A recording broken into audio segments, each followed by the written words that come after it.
Yo guys, what's going on? Welcome back. It is episode number 9 of the Leeds United Career Mode Season 3 beginning today, but of course we start off with the European Championships in 2026, which were pretty interesting. I wouldn't say major shocks, if you will, but in the end it was a Portugal-Netherlands final, and Portugal ran out winners. Ruben Diaz, all he does is win. Ronaldo, by the way, still in the game right now, 39 years old, down to 83 overall. It's probably his final year at a save, but even so, do you think he'll go? Do you think he'll go to Euro 2026?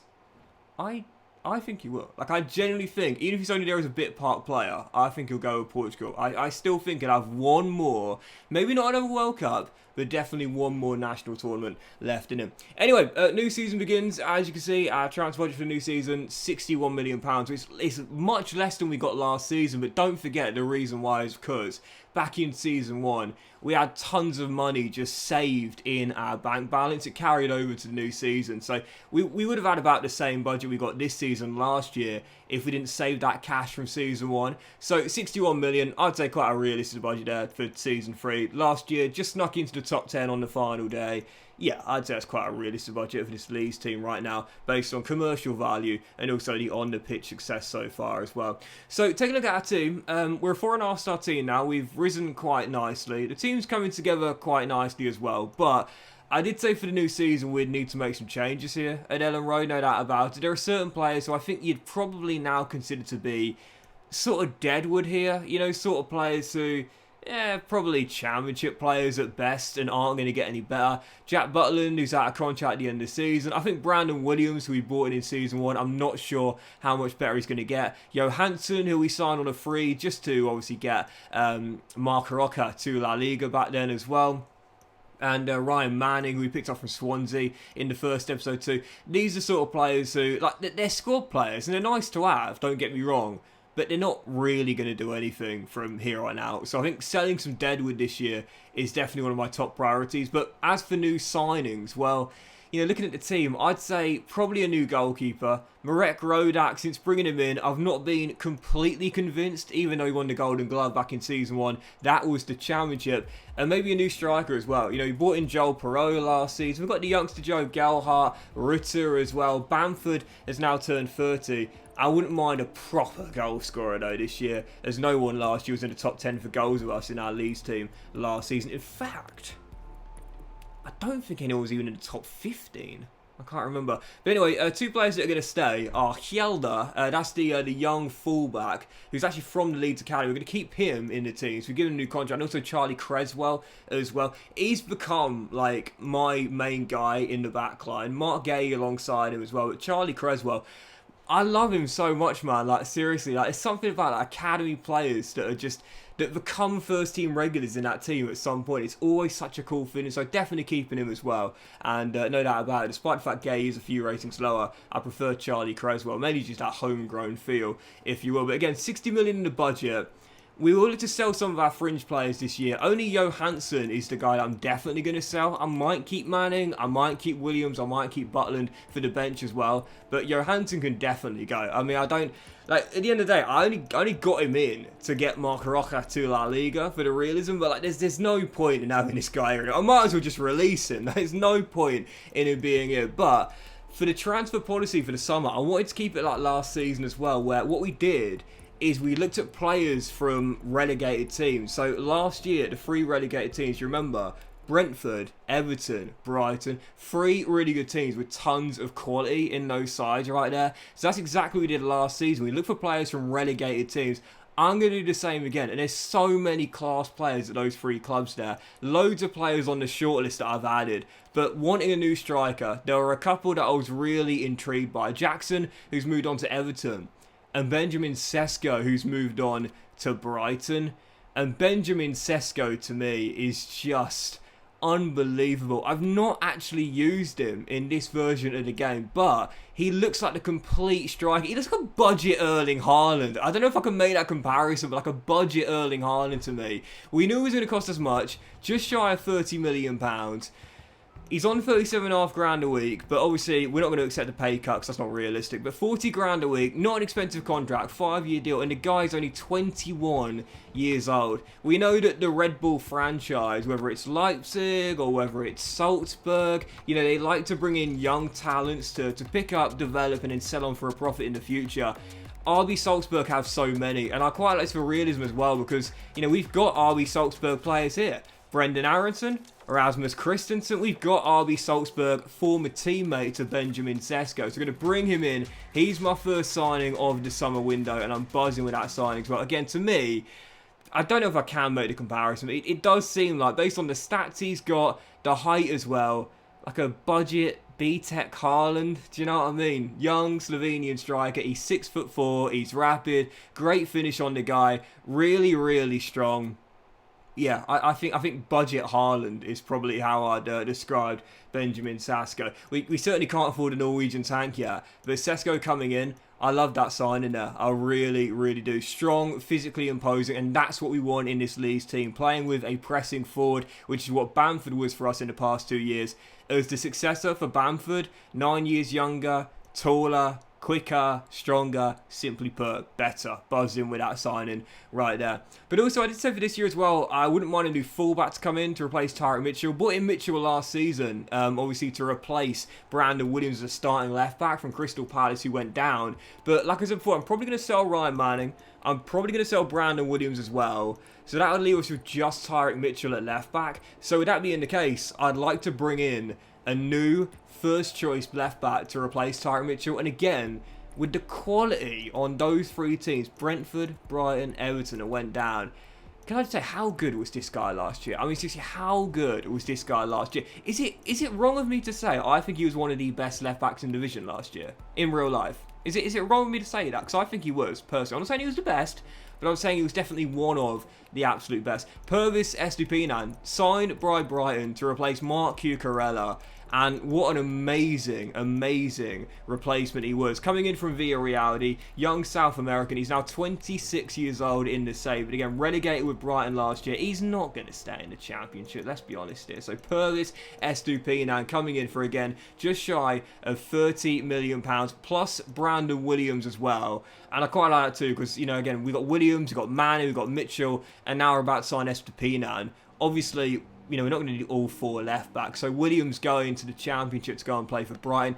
He's just not quite good enough to be a Premier League starter at this point for us in the save right now. But I like that a lot. Going down to the Championship once again, getting his legs there in first team football, like you did for us in Season 1. But the Ecuadorian is just, oh, what a player. Seriously. He's got great energy. He's quick. He's good when going forward, but defensively solid as well. Purvis Estupinan coming in. I'm buzzing with that.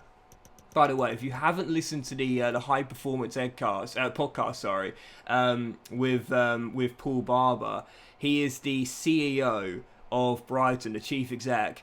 It's an amazing episode, and I highly recommend you guys listen to it. And he talks a lot about finding the replacements for the players they're going to leave. Like when Ben White went to Arsenal, Mark Cucurella to Brighton, and I could be here all day, basically. But even so, he has a great chat about the finding replacements, and even, you know, when they need to replace staff as well, such as Graham Potter going to Chelsea and De Zerbi being replaced. It's a fantastic episode. The insight into how Brighton Football Club is run is fantastic, and you'll also learn a few things for yourself as well to add to your repertoire too. It's a really great episode. I'll try and remember to leave a link in the description if I can. But yeah, highly recommend the episode. It's fantastic and a great insight to how Brighton are run from their chief exec, Paul Barber. Anyway, Marek Rodak's gone to Monaco. I said I was probably going to sell him in the summer. We have.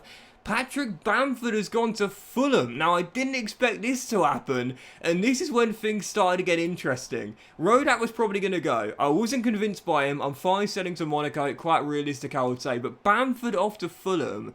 And at 30 years old, I was okay doing that. We've bought in Sesko as Johansson goes to Cincinnati for a marginal fee. But I was okay doing that. We bought in Sesko. We've still got the youngster, Joe Gelhardt. We've still got Rutter and Perot that we signed from Swansea at the start of last year as well. Bamford now was always going to be a bench striker at best. So now in his 30s, the oldest of the lot, I was okay letting him go. Bamford goes to Fulham to play under Marco Silva. First time at Craven Cottage, £18 million. And then I thought, right, we need a replacement for Marek Rodak. I had quite a few names on the shortlist. But I thought about where we sold Melier to, or gave Melier to, Manchester United, for the realism back in season when I was thinking, I wonder if De Gea and Henderson are still there. They are. De Gea now in his mid-30s, but still there and still their first choice. Manchester United fans probably tearing their hair out of thought that still being the case at this point in real life. But Dean Henderson, still at Manchester United, but in the final year of his contract. We all know that there's a little bit of tension between Dean Henderson and those involved at Manchester United due to the fact he was rumoured to be the snitch, he was rumoured to be the leak, he was rumoured to be the player that was dissatisfied, if you will, with what was going on at Manchester United prior to his loan move to Nottingham Forest. Dean Henderson said he wasn't happy when Ten Hag came in, he wasn't given a shot to possibly battle with De Gea, went on loan to Forest, had a great first start of the season, then sidelined by injuries. They brought in Keylor Navas, but Henderson probably going to leave in this summer to Nottingham Forest on a permanent deal, but in the save he's still there at Manchester United, but now either second or third choice goalkeeper. If he wants to be in that England squad every single time the international games come round, he's got to leave for first team football. I said, Dean, we've just sold our shot stopper. You'll get it here. He knows Yorkshire after playing for Sheffield United, and Dean Henderson is in for £17 million. Absolutely buzzing. And I can't believe he's still there as well. I couldn't believe that he and De Gea was still there. Unbelievable. But yeah, Henderson was still there. But in the final year of his contract, I really like that. In the final year of his deal, needs to leave for first team football. I couldn't see Manchester United extending it with Melier that's there, you know, only a rating lower and several years younger as well, and De Gea, who seems to be there until retirement now at this point in the save. So Henderson in, I'm buzzing with that. Realistic signing and a great replacement from Rek Rodak, only spending a little bit more after selling Rodak to Monaco. But then the big transfers continued. Yeah, I was not expecting this either. Mikel Arteta calls me up and said, Doxy boy, how much do you want for Rasmus Christensen? I said, Mikel, I wasn't even thinking about it. But pop into my office and we'll have a chat. And in the end, the Danish fullback, I managed to negotiate a deal of £31.5 million with Arsenal in the hunt for a new right back. I thought, can't really stand in his way, can I? Christensen, obviously he's done really well for us. He stayed with us in the Championship year, got us back to the Premier League, was really good for me last year as well. It's still my first choice, but 2 years left on his deal. I said to Arsenal, goes 31.5 mil and you can take him. Mikel Arteta accepts that deal, and Atalanta agree a £25 million deal for Joel Perreault as well. I didn't use him much last year, but I've got to be honest, in the games I did play him, I was really impressed. I really liked him. Atalanta liked the look of him as well. In the end, they pick him up for £25 million, so one and done year for Joel Perreault with Leeds. But Christensen gone after what would be 3 years at Ellen Road, 81 rated. Honestly, my type of player. You know me, I love those high energy players, hard workers. He's tall, he's strong, he's got everything, man. This guy's got literally everything. There's no negative to this guy's game. Jack of all trades. But Arsenal came calling, and let's be honest here, for realism's sake, I couldn't stand this way. Yeah, we broke into the top 10 last season, but this is Arsenal. This is Arsenal. Arsenal are a Champions League team now. So yeah, got to let him go for 31.5 mil, and for Perreault going for 25 million as well. That raised our budget to just under 60 million pounds after the board skim a bit at the top, and I already have a replacement lined up for Christensen as well. Like I said, teams that are relegated, loads of first team quality there, including at Brighton, where we've already signed 2 players in Estupiñán and Sesko as well. Hickey at Brentford went down as well. But I also found this guy currently at Brighton, from Crystal Palace to Manchester United and now to Brighton and Hove Albion. Do you know who it is? I'm sure you do. Yep, Aaron Wan-Bissaka. You know, earlier I said, is it bold of me to say that Estupiñán was one of the best left backs in the division last year? Is it also bold of me to say that Wan-Bissaka is one of the best tacklers in the Premier League? I'm not saying defenders, I'm saying tacklers. Certainly slide tackle. This guy's got slide tackles for days. He's got slide tackles that will make Sol Campbell proud. My old school viewers will know what I'm talking about there. But yeah, for £25.5 million in the final year of his contract at Brighton, not wanting to stay in the second tier, 82 rated, 26 years old, Aaron Wan-Bissaka is in for just over 25 million plus Ryan Manning as well. So I really, really like that. We've signed Brighton's fullbacks that are first team quality and Premier League quality in Estupiñán, and also Wan-Bissaka now coming in as well. And they've got the two fullbacks that we had that were bench players, squad players, but certainly championship starters as well in Ryan Manning and Brandon Williams. I really like that. I really like that. Brighton going for a rebuild. They knew they need to sell their stars. They have, to me, in Wan-Bissaka, Estupiñán and Sesko. But I've also given them championship quality players for their rebuild. Losing their stars, looking to rebuild. And now I've given them Manning and also Williams as well to rebuild in the championship. I really like that. I thought that was really realistic. I really like that. Yeah, Wan-Bissaka is in. He joins his former Brighton teammates, Estupiñán and also Sesko as well. And I'm buzzing with that. We've improved the first team quality there, even after selling Rasmus Christensen and Patrick Bamford with the new young players coming in. I'm really happy with that. In the end, Butland goes to Crystal Palace. He goes back to Crystal Palace, I should say. I accepted a bid actually for Butland from Besiktas. In the end, he decides not to pull a Scott Carson and go to Turkey, but instead go back to Crystal Palace, who of course he picks him up from, well, not who he picks him up from, he went from Manchester United, and now he picks him up in Season 2, just to be a backup goalkeeper. And with Butland going, with Rodak going, we still have Klaassen here, but I did want a new backup goalkeeper that's good enough to sit on the bench. I like the experience. Fraser Forster, former Southampton goalkeeper, moving on to Spurs, let go of on a free transfer in the summer. Just signs a one-year deal. Fraser Forster comes in. He's in his mid-30s. He's not going to play. He's not going to play. Dino's going to be our number one, probably for all the years we're here at Ellen Road. But as a backup goalkeeper, he's got experience. He's got international experience. He knows the Premier League inside out. Fraser Forster in on a free transfer to replace Jack Butland. A little bit better. Yeah, a few years older, but even so, just to sit on the bench really for Henderson for a year, and then next year we'll look for a younger goalkeeper to sit on the bench for Henderson as well. But for my final signing with Leeds United, well, I looked at the squad and I thought, where do we need to improve? Well, I wouldn't really say anywhere right now. We're pretty strong. We're looking good. We don't have that much depth, but because we're not a European side, we don't really need a very thick squad. But I did look at those championship teams, Brighton, Everton and Brentford, that went down last year, and I thought, yeah, some quality there, but they're a little bit out of our price range right now. I love Amadou Onana, but I can't afford him. I love Joe Willett, but I can't afford him. But then I remembered that Crystal Palace did not get promoted last year. Palace went down in Season 1, but last year they didn't go up. The three teams that went up were Bournemouth, Luton, and the team that won the playoffs, and the team that we go to on the first game of the season, Watford at Vicarage Road. Crystal Palace are still in the championship.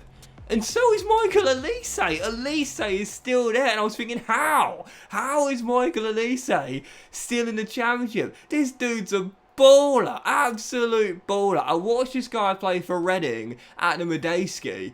And he's an absolute baller, this guy. And, you know, obviously Reading had a few really good players. A few really good players that were eventually sold on a couple of years ago, and Elise, there was a lot of talk who was going to get Michael Elise, because he was judged to be probably the best player they had in their team. In the end, he decided to go to Crystal Palace after they met the release clause, and honestly, what a bargain that was for Palace. He's an absolute baller, this guy. Technically, he's sublime. He's an awesome young player, and again, he could still represent, I think, 3 nations, definitely England and France.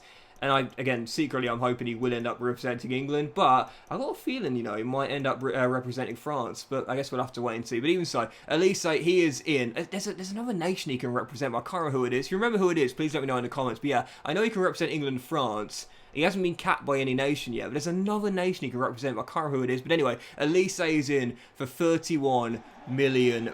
So 6 new signings for the summer with Leeds United. Lots of cash being splashed, but also, to be fair, lots of cash being raised as well for the sales of Rodak and Perot.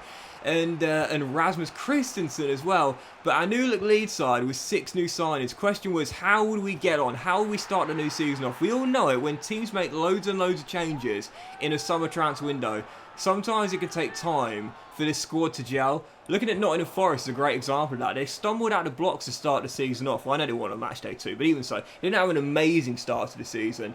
And, you know, one of the reasons why is because they signed like 20 players. Sometimes it can take a while for the new signings to gel. No such problems on match day 1 for our new look Leeds side though. Benjamin Sesko got his first goal for the club since coming in from Brighton, and then whilst Matt O'Reilly grabbed our second goal, it was an assist for Michael Elise on match day 1 as well. 2-0 up on the Hornets on match day 1, welcoming them back to the Premier League. We would lose our clean sheet right at the end for Dino, but in the end didn't really care too much about that. We held on for the win, 2-1 the final score. And unlike last year, perfect start to the season. 3 points on match day 1. You love to see it. I love, it's not about winning on the open day. I love it. It's like setting the tone. Do you know what I mean? Like setting the tone. If you go into the first game of the season and your new signings underperform and you lose, it's always like a bit of a, you know, like a little shirt collar pull, you know, a little bit nervous.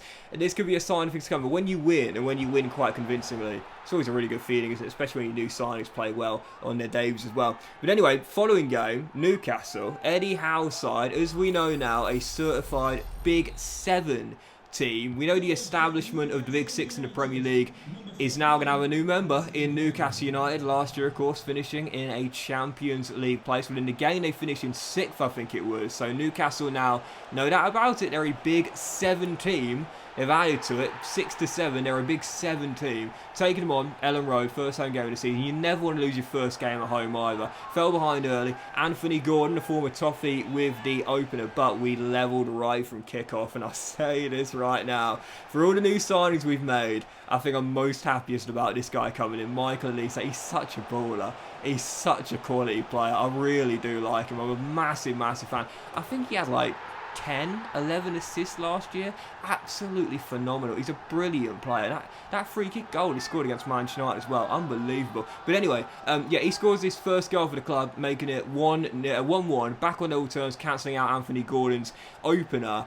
And then the goal we scored to get in front, one of my favourite goals in the Say, there's no doubt about it. Have you ever seen a bicycle kick assist or a bicycle kick goal? Well, you just have now. Absolutely amazing. Bicycle kick, flick into the middle, and Matt O'Reilly gets his second goal in 2. How class was that? You know I'm a sucker for a nice assist. A bicycle assist on its own is amazing. A bicycle assist leading to a bicycle kick goal is double the pleasure. That was glorious, as was this. 54 minutes in, 3 beautiful goals as Benjamin Sesko gets his second in 2.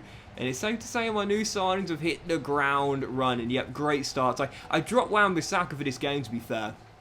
Because the one thing that Wan-Bissaka doesn't have, as we know, is quality in the final third and quality going forward. Look, we know Wan-Bissaka as a defender, and especially as a tackler, is phenomenal. Everyone knows that. But you know me, I like my fullbacks and my wingbacks to go forward and attack and create something in the final third. Wan-Bissaka doesn't really have that, so that's the only concern for me. Christensen got a lot of assists and a few goals as well. I'm not sure about Wan-Bissaka's productivity on the offensive end, so I dropped him in that game there for Cody Drama, but I started him in the following game. Oxford United taking on the lower league side at the Kassam in the second round of the Carabao Cup. Oh my goodness. Brought in Fraser Forster as a safe pair of hands. What the hell was that? Like, what the hell was that? That's one of the worst pieces of goalkeeping I've seen in these years. People, what was that? He dived away from the ball. He's a giant, Fraser Forster. 6'7". Doesn't need to jump for that. Doesn't even need to jump. Just stick out a right arm and just claim the ball in one hand. He dives out of the way of the ball. What was that? I do not know. 36 years old. He might as well have retired at full time. What was that, honestly? But we would bounce back. Found our leveller not long afterwards. And then 83 minutes in after Joe Gelhardt gave us the lead, we're going through 1-1. And I sweat it across for Joe's second goal. And our third on the night as well. So yeah, I was a little bit worried about a cup set here. Wouldn't mean too much for me because the Premier League would of course still be our top priority in the FA Cup our second. But Ritter fired in our leveller just after the hour mark, and then straight afterwards, sorry I got that wrong there, Ritter's goal came in the restart, but his second goal came directly after our first one. But Ritter with the first, and then Gelhardt with a brace ensured we maintain our 100% start to this season. 3-1, and we are through to the third round of the Carabao Cup. Last year, of course, we reached the quarterfinals in both the FA Cup and the Carabao Cup. Really good runs. Hopefully this year, more of the same as well. But still, final game of this episode, final one of August. Aim to maintain our 100% start to the season. 4 wins from 4 in all competitions here. Taking on Wolves away at Molineux and heading into this game. Oh, so close to Sesko getting yet another goal. He's looking the real deal, man. Seriously, that bicycle kick going just wide of the post after he hit the post soon before that. But still 0-0, but causing so many problems. And 53 minutes in, selflessly finds Michael Elise for his second goal in 2 games. 2 for Sesko, 2 for O'Reilly, and 2 for Elise as well. You know, like I said, sometimes it takes time for new signings to gel. Sometimes it takes time for new signings to adapt. Yeah, no such problems with these guys right now. Sesko and Elise absolutely on flames to start the campaign off. Leeds in front at Molineux. Courtesy of a cutback, yes, but our new signings linking up for the goal. Sadly, we'll not be able to hold on for the 3 points though, and 3 wins from 3 to start the Premier League season off. Marcus Thuram, the Frenchman, fires in a leveller, and the brother of Kefrem and son of Lillian gives Wolves the equaliser with 9 minutes to go. So a draw away at Molineux. Never an easy place to go though, to be fair, and Wolves are a great career mode team. It's got so many great young players as well. Thuram might be a new signing, but a really good one. In the end, we'll take the point. It's not a bad result away from home. So that would do it then, that would do it. 3 games into the season in the league, 2 wins and a draw, the top deals of the window. Pau Torres to Barca for 74.1 mil. Alexander Isak to Dortmund as well for £68.8 million deal. And whilst we didn't spend that much money on one particular player, I've got to say, I'm really happy with the massive new transfers we did in this summer window. Some of which I did not expect, like Christensen going to Arsenal, Perrault going to Atalanta, and Bamford to Fulham. But with 6 new signings coming in, Wan-Bissaka, Estupiñán and Sesko all coming in as first team starters from relegated Brighton, bringing in Elise from Palace, who was still there as well, and Fraser Forster as our new backup for Butland, and Henderson coming in the final year of his contract from Manchester United. What would he be there, a backup or third choice goalkeeper? I've got to say, 6 new signings, massive money being spent, but 5 of which going straight into first 11, and all realistic as well. I'm really happy with how we played this window. Massive transfers, but from relegated sides, 3 transfers, and a goalkeeper on the fringes as well. Really pleased with how we've improved this team. We've made it younger, but it's still looking realistic as well. But that will end today's episode of the Leeds United Cribble, guys. Big thank you for watching. If you enjoyed it. If you had, then please drop a like. So you all have a fantastic day, and I will see you for the next episode of the Leeds United Career Mode very soon.